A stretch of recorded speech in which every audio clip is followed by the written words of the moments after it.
Good evening, Blackpool! It's time to start the show. Please welcome to the stage, me!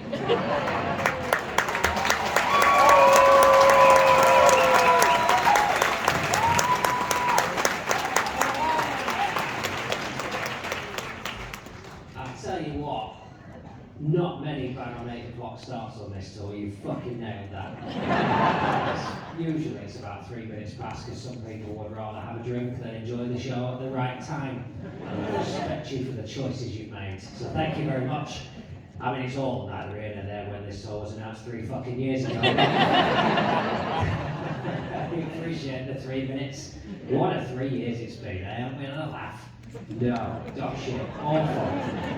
Good test of whether you're my kind of audience, I'll say that, because if you could buy tickets to a gig, pin them on your fridge, relocate, start a new life with a new partner, definitely buy a new fridge, and still turn up at that gig on the right night, you're my kind of fucking people. Yeah. Who else seats about these people tweet me tomorrow and go, oh, just found the tickets, we got it. Good, I'm glad you didn't come. Lack the commitment to clerical excellence to truly understand my work. Unless we got a better offer in the last 3 years, but we don't bang on about that because it makes it tragic the more you didn't, to be honest. I hope you have fun. I've got a whole show, it's all written, we'll have a laugh. We might have two, fuck it. Let's try. I'm not one of these comedians who's like, ooh, let's see what happens. I know exactly what's going to happen in what order, don't you worry about that. It's all mapped out. We'll be out here as close to 10 o'clock as I can manage. I'm almost getting locked in the car park at a John Richardson gig, I'll tell you that now. We aren't there bang on time unless you fuck about in the interval, and that'll be your fault. Who's here? It's got some people here on with. Erin's here. She sent me a little message. You got the same surname as the street I grew up on in Lancaster. That's nice. Vicky's here. Yeah, Vicky's here. She sent me a little message. Paul Reed's here. Is that Paul or somebody who hates it? Is that you read it? Yeah, he's in here somewhere. He's being coy.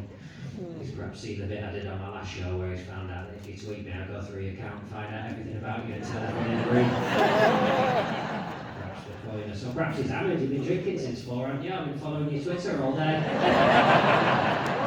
Started in the Bloomfield Brew House, 4 o'clock. Now we're in trouble here. Strong lager. Where you at? Yeah. I know what you look like. I'll find you eventually. Right, see your Twitter account, I even know what fucking shoes you're wearing. You're wearing those little hairy Adidas ones, aren't you? You like an Adidas shoe. I think you're here with your wife. Is Paul's wife here? She's here. I don't know what you're called or what you look like, because although he tweets a lot about what beer he drinks and what shoes he's wearing, you're not fucking mentioning one. You're not submitting it. Unbelievable. I know where you're staying. I know you're staying in the football ground hotel because I've seen the view from your room out over the pitch. I know the last 3 drinks you've had. Bafflingly, I know that this was Paul's Christmas present and you've come down from Aberdeen. Which is remarkable given that I'm playing Aberdeen on the 12th of March.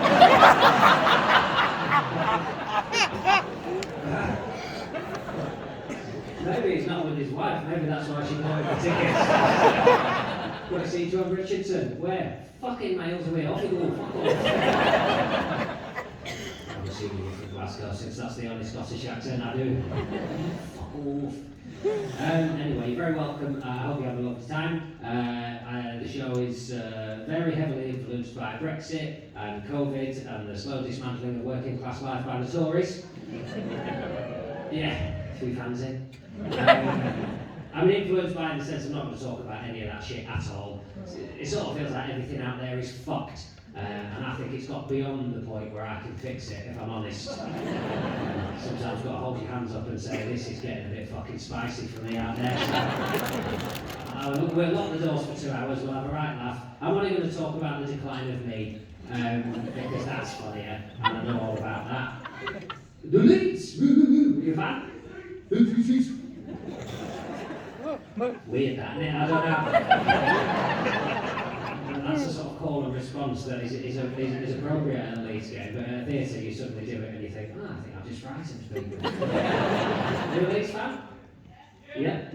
Is my friend the Leeds fan in from Liverpool? Yeah, I'm here. Yeah! This man came to see me in Liverpool and he put on a special Leeds United top for me because he thought it would make me laugh.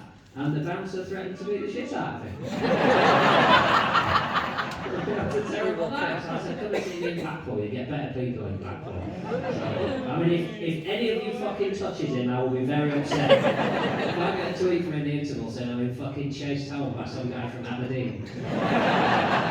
Shouting up the Dons. Aberdeen fan and a Manchester United fan, controversial. A few of you in. I know, I've checked your accounts, I've seen there's a few of you. Nothing to talk about, do we? Good luck to you. Except in the 2 games against Leeds, in which I obviously hope you get fucking hammered. And all the other games you play, because I was joking about you doing well in those as well. I hope you get fucking hammered in those. In fact, I hope you never win another game in the history of football. But that's a personal grievance. We don't need to carry that forward. Yeah, I'm not going to talk about anything. We'll have a laugh. There'll be a break. I'm going to swear. If you've never seen me before, I swear a lot. Not because I think it's clever. I just warn you about it. I don't even know I'm doing it. It's not like I do it because I'm small and I'm frightened of it. That's what I do. It's not informed. It's not like yeah, fucking government. It'll just be pathetic, like oh fucking Thursday, fucking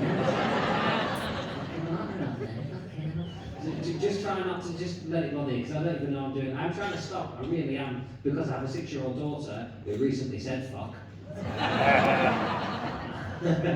Sometimes that gets like a groan or a shock, but it's good to come to Blackpool where it's a good part. Fucking hell, you waited a few years before teaching her, I wish I could tell you she said it because we nearly had a car crash or something like that. She actually said it. The reason I said the word fuck in front of her is because my wife put the tofu back in the fridge incorrectly.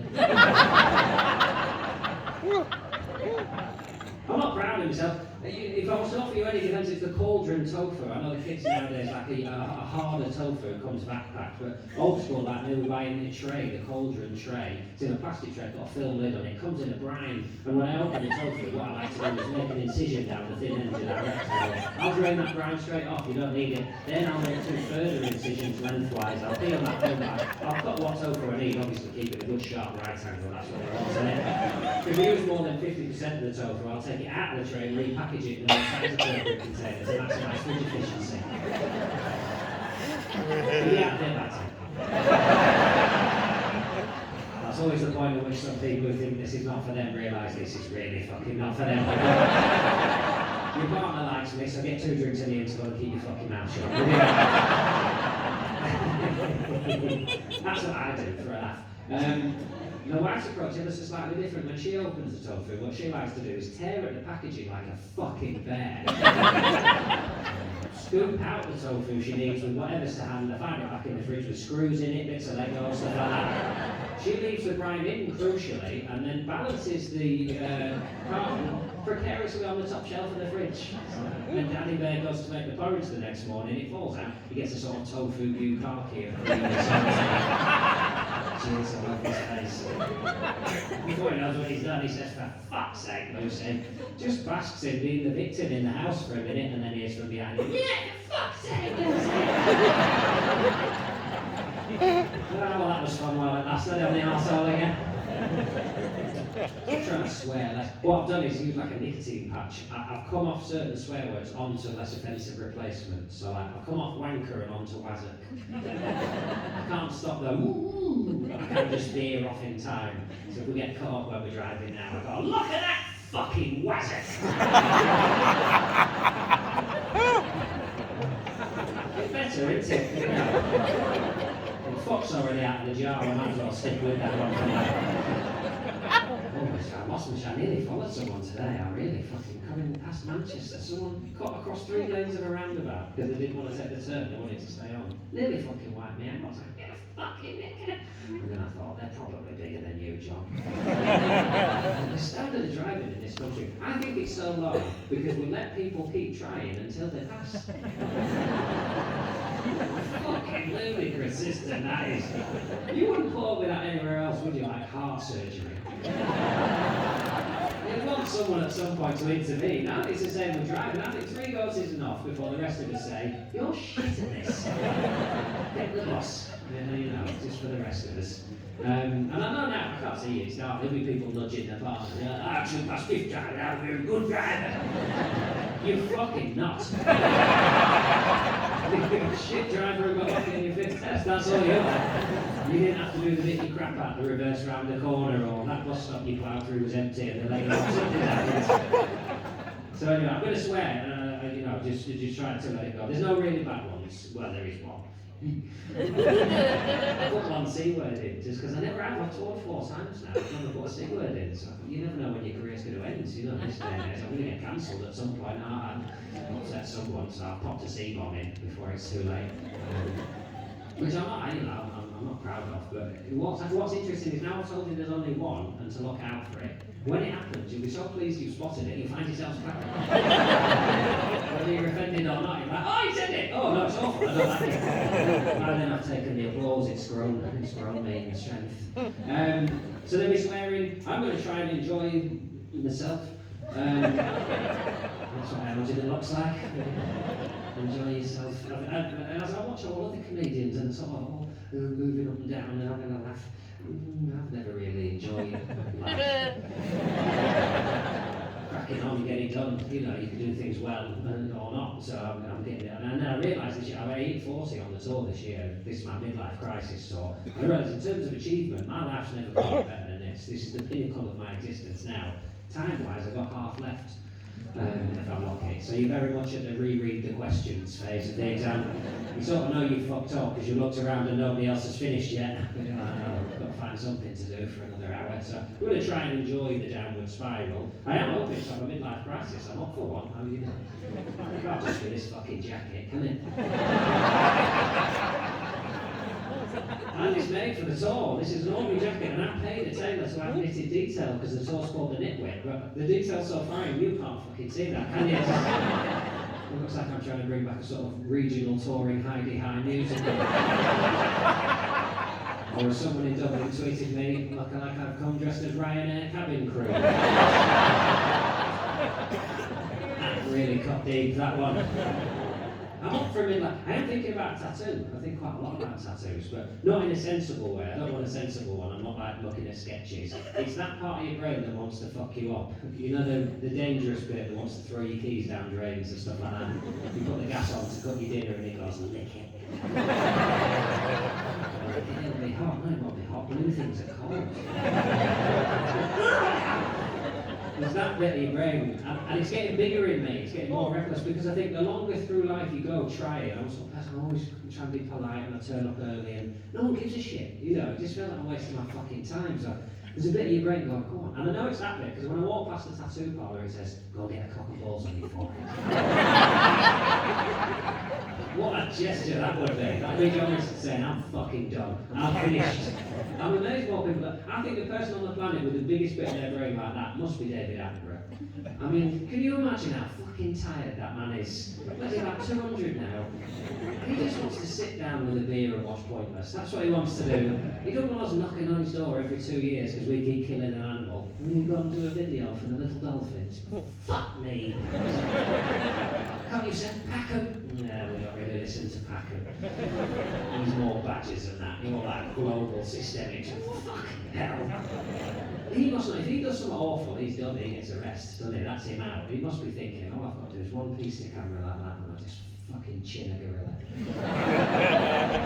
That's it, retirement there, isn't it? The noble and majestic. That's who I am, leave me the fuck alone. But we'd all be relieved, that's the awful thing. There's all scandal when people turn out to be bad people, we're all on the internet, oh, no secret, we're like, oh, of course, yeah. Because we don't like nice people, it makes us feel like pieces of shit. We don't want to believe it's possible to be really good all the time. If Attenborough turned out to be a wrong'un, you'd be delighted. If he got in his basement and found out he'd taken an animal from every country he's ever been to. Look at them stuffed, he just lobs them down there in the dark. It's all wriggling about, fucking each other. There's all hybrid species down there. What do they call this? A dove toy? You sick bastard. You'd be straight on Twitter the next day. Is he a wrong'un? Good. Let's have the old drinking straws back then, shall we?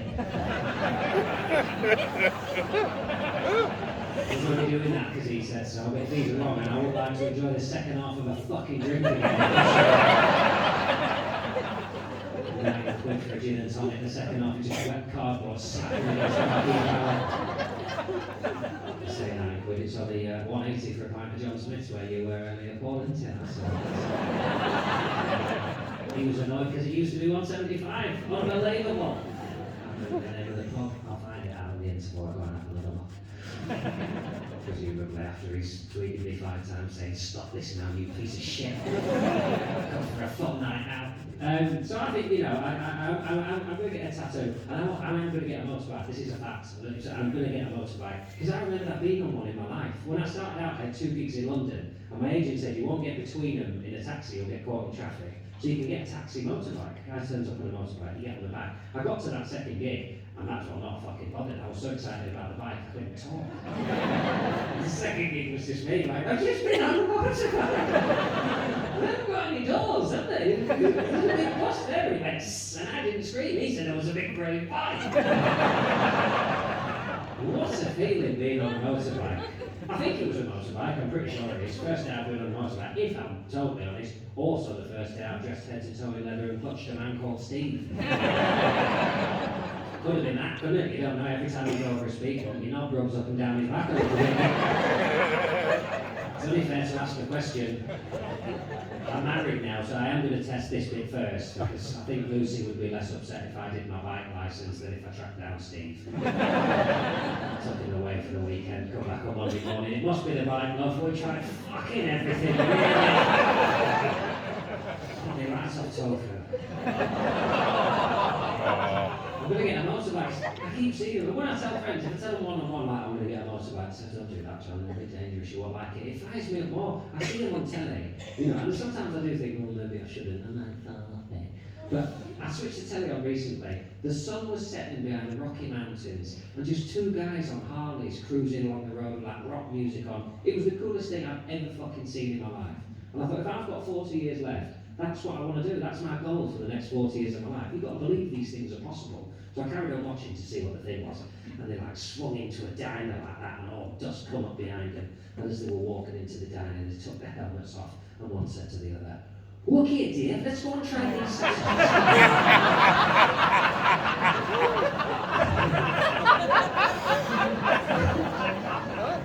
Fucking hairy bikers, that's who it was. If you turn on in the middle and you see the bike bit before the Scotch exit, they're the coolest people on fucking telly. And I think, I'm not being funny, I'm at least as hard as a hairy bike. Fuck you!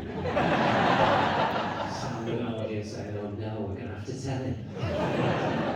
The real reason I want a motorbike, and this is what the first half is about, if I've had a midlife crisis, it's this. I want a motorbike because I want my daughter to think I'm cool in sort of 5 years, right? She thinks I'm cool now, but that's because she's 6 and she hasn't worked out my twat yet.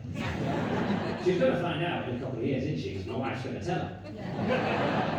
We've had a lovely couple of years. This tour was supposed to happen a couple of years ago, and the lockdown happened. As a result, we had 2 years. We just played together. We're so close now. It's the best thing in my life. And she thinks I'm amazing because we share interests. Now, she hasn't realised it's tragic that she has the same interests as a 40-year-old man yet. I like that.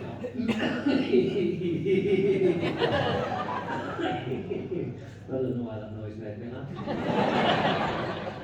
It was such a clean end to that sentence, wasn't it? I went to say cartoons, and it was like it just got fucking shot, the word cartoons. I like, bang, no way. Fucking say that word, you piece of shit. Anyway, funny for me, not for you. That's because I've done this show 50 times, and anything new is exciting to me. But I paid good money to see it right the first time, and fair play to you.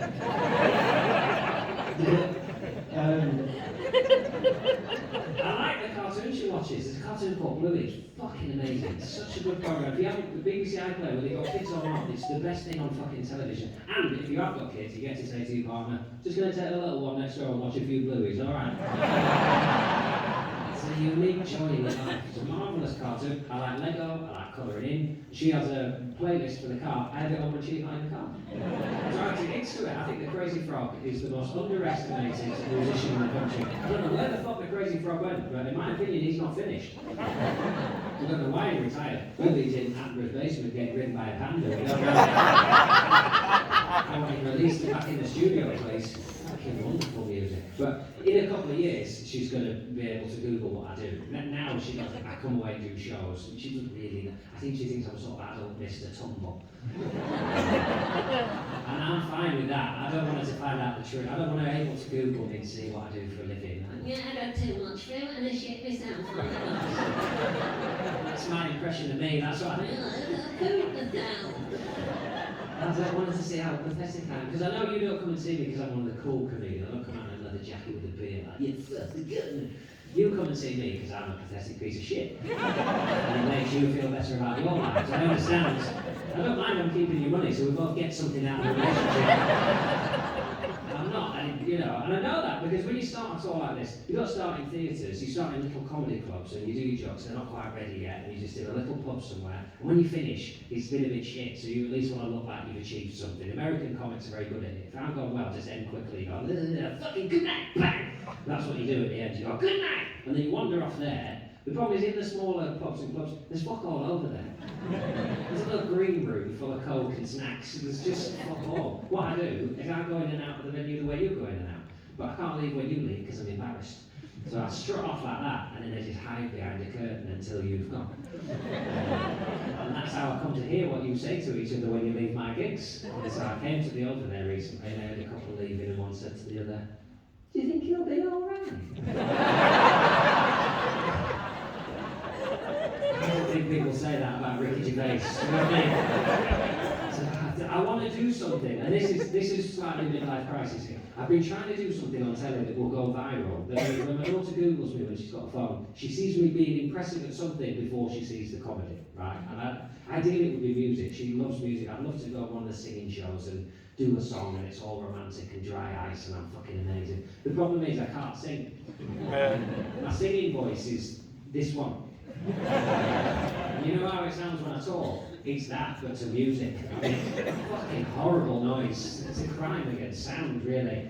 And the other thing is, the only singing show on telly is The Masked Singer. So even if I could sing, I feel it would undercut the vibe somewhat if I was dressed as a fucking kebab.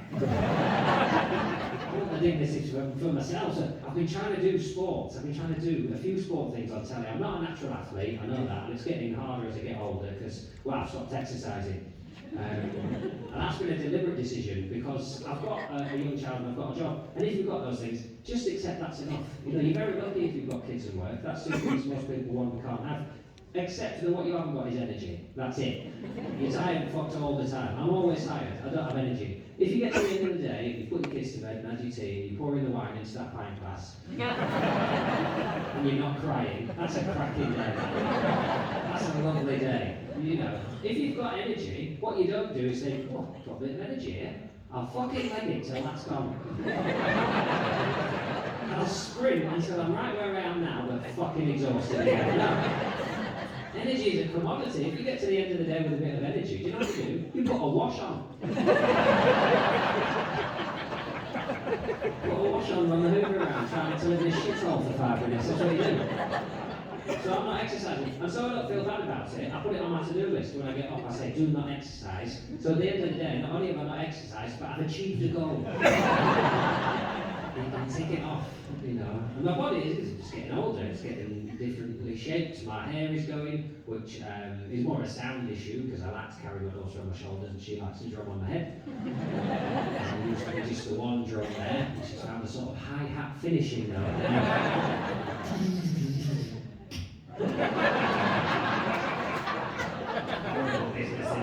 I do that every night. I'm starting to wonder if that's why the hair's going. Nobody's trying to grow back and I trample the fucking spring shoots every night.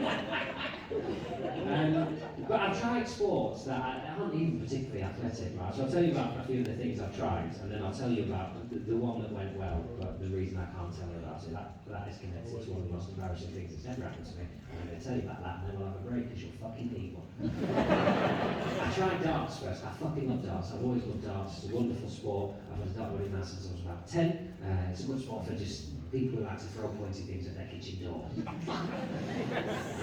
got invited to the lakeside to do a charity celebrity night. The lakeside! It was the home of darts, you know, and there was a few professional darts players, a few people off the telly, and the thing to do would be to say to you, well, I've been really busy going into it, so I didn't really have time to train. I practiced for fucking weeks before that. I thought, this is it, I'm going to hit a 180 on telly, and that'll do me. If I hit a 180, I practiced with, I got a professional in, like a 1 hour lesson, and a professional told me how to lift my elbow. He said, you drop your elbow, lift that elbow, and you want to follow through, point at the target, don't stop the hand, point right at the target. I wore special Leeds United flags and like that, in case any of the players were watching and they wanted to be my friend. They didn't. I practiced for ages. Well, we'll come to that. I've written the show, it's fine, don't you worry. Everything leads to a punchline. You can bring your own, we're doing the interval first, try them out on each other. Everyone jump in the bar, and then if you walk back at each other, go fucking do that. Yeah, shit, I went down, I practiced on the board, on the match thing, because I knew the conditions would be different at the lakeside stage. It's slightly different, the lighting is different, there's air conditioning. I had 2 pints, I'm a 2-pint player, so I had my 2 pints. I went out in the first round to Kate Humble. I lost. I went out in the first round. I've said it all. I don't mind you preempting some of the jokes, but what you can't do is preempt the jokes and then not listen to them and then ask about them again. One or the other, really, for me. No, she wiped the floor with me. She does things slightly differently going in. What she did is never throw a dart in her fucking life. Turns out that worked pretty well, yeah. I was sort of side down, lift the arm, follow through. She, square onto the board, throwing them like fucking javelins. A bit like losing to a kid at a computer game. You know, you do like a fighting game and you've learned to move, and they're just mashing the keypad like that. And it doesn't count because you don't know what you're doing. L7. By the time you've twisted your arthritic core around, like, you look up to see if you've done your special move, you've been dead half a fucking hour. It was like that with Humble. I was trying to get the 20, I was hitting a lot of 5s and 1s. She's hitting fucking treble 18, treble 19, bullseye. Absolutely battered me. I threw my darts in the lake, I'm never going back. I'll go back to the lakeside, too shamed. So I thought, don't do the sports you care about, because that's the problem. So the next thing I got offered was cricket. And who gives a shit about cricket? No one cricketers. So I got a chance to go to Headingley. Headingley! The home of racism in cricket. As it turned out, I didn't call it that then. Would have ruined it for him. So, got a chance to go to Headingley, facing over by Freddie Flintoff. And I don't know a lot about cricket, but I know him over his 6 balls. And I thought, well, I'm going to go off. I've just got to get one out for the clip. I don't have to be good at the whole thing. I've never done cricket, but I got there early, because that's the kind of guy I am. A little practice in the afternoon, and I got my little stick. And they said, right, lift your stick up like that, John. And they said, when Freddie's arm is there, but before he's let go of the ball, that's when you want to start swinging. And I said, why is that? And they said, well, he's going to throw it so fast. If you wait till he's let go of it, it will have already gone past you. And I said, oh, right. What's the fucking point of this then? Why don't you tell him I'm a comedian? Get him to slow down a bit. Perhaps he's heard of underarm since we're he said, he won't be able to help himself. He's a professional. When he gets out there, he wants to throw it really fast. And arrogantly, I thought, well, yeah, maybe 10 years ago in the Ashes, it would have gone past me. But these days, I imagine I'll get sight of a fucking wow. So, we little practice. We're back, it's not backstage, is it? Back crease, whatever they call it. Having a few cucumber sandwiches. They called us down to an amazing moment to walk out at Headingley alongside Freddie Flintoff. It was very special. And I'll never forget as we were walking out, Freddie said to me, I'm going to try and take your fucking head off.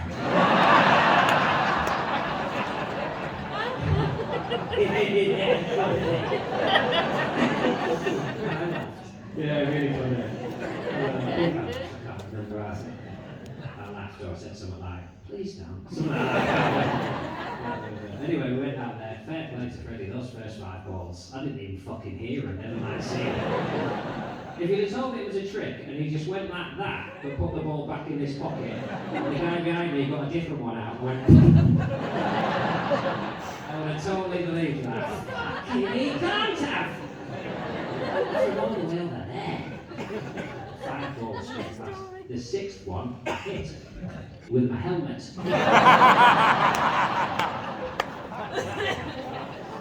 He was aiming for my head and his aim was fast. fast and true. I screamed and ran. I'm so good at it. I ran to the other end. I got to the umpire and said, "Oh, well done, John. You scored a run there. Not a lot of people know a helmet shot counts as legal contacts." I didn't fucking know. I wasn't running for the love of the sport. You're under attack. I ran to you for help.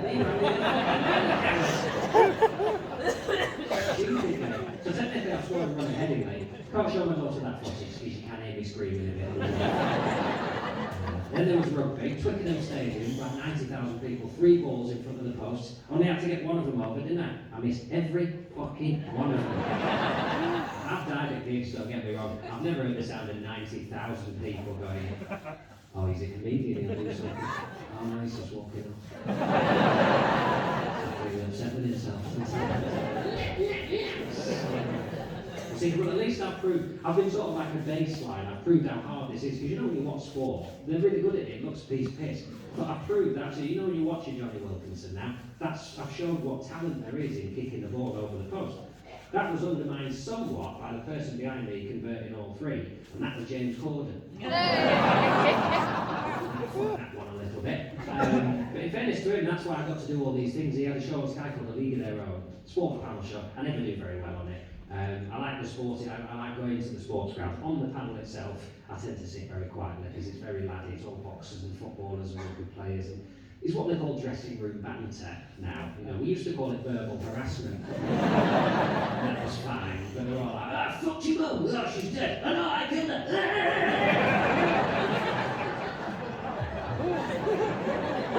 To sit at the end like that. Will there be an anagram?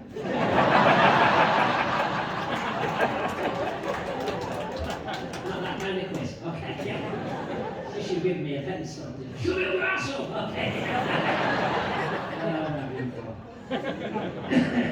I do the show not to do well because you get to meet like sports people. I'm still in awe of sports people. What I used to do at team captain over was Jamie Redknapp. Who, like, if you're a football fan my age, I'm not a Liverpool fan, but he's the definition really when the Premier League came in, the money went back, players became like Hollywood superstars, and he was the epitome of that, very handsome, a very elegant footballer, and now he's made the difficult transition from professional footballer to man who wants you to wear comfortable trainers. And I admire him for those sketches adverts. I'm not going to say he's done that for the money, I won't have it said. I think he's on a one-man mission to eliminate plantar fasciitis in the UK. And even if he's after the money, I don't give a shit. I don't mind sports people doing adverts. It's a bit of a weakness of mine, but I think if you do sport, you get taken out of school too early. You never really learn about pensions and mortgages and morality and things like that. So they get given money, they fuck it all up the wall, don't they? And by the time they've settled down with the family, their knees are broken, they'll never run again. So I don't mind them doing adverts, you know, sports people. Out and dead, they can eat shit. I know exactly why they're doing adverts. Give us your fucking money! They've got loads of fucking money, and your job is fun. It's not like you've got a shit job and you need to do adverts to help. Your job, what do you do for a living? Oh, we're flying around the world watching politicians chew on dicks. Not bad, is it? Really, not bad.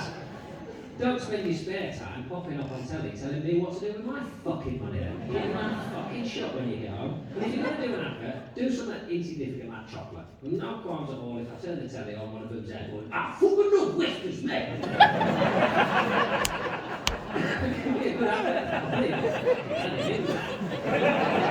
The other one's there going, "You fucking love Whiskers!" You've got to showcase skills, you've made good money, so... That would work in advert, like, you'd be in the garage and be like, "I fancy a Whisper for some reason, I don't know why." Why are they doing fucking mortgages? Why are we taking mortgage advice in a recession from Anton fucking Deck? Who, to my knowledge, probably haven't even used a cash point in the last 10 years of their fucking life, have they? And probably send that Stephen Mulhern down to get cash. We'll get us a grand, full bath, man. Oh, bless him and his pontins, I think that's yeah, I'll stop that there because I know that a lot of people like Anton, so I don't do too much there because you can feel people getting upset in the room, they like them. I'll end that bit there, I'll just say, I hope the bank goes bust and they end up in fucking prison. 3, 2, 4. Yes, it is greed! Get some some eating challenges done in there, weren't there? See how easy it is to eat a dip that hasn't been said before. Will I get the star? No, I'm afraid he's going to get the star as well. It's quite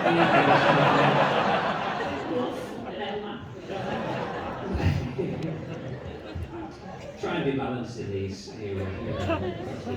So I will say, in their defence, perhaps they thought it would be nice if there was an advert on telly that wasn't Philip fucking Schofield. Perhaps that's why they did it, I don't know. But as I say, and I can say all this by the way because I don't do adverts. That's why I feel justified. I've never done an advert. I'll tell you why. I've never been fucking asked. I've never been asked. Something about this, a lot of companies don't want you to see alongside their products. You're not going to turn your telly on TV going, the new BMW is too fast for me, but you might like it. Christ, fucking hell, it's dear. Fiat 500 in a caravan, by the sea, and then you've got renting company and using it. Appreciation on that fucking kill you. I'm not an advertiser, true. I did get offered one, I'll be something else we got offered last year for a vegan sausage. And I'll be honest, I nearly did it as well. I nearly took it because it happens to be a vegan sausage out by me and eat. So I was like, well, that's not really that. That's like more of an endorsement. It's like me saying, I believe in this product and I think it's good.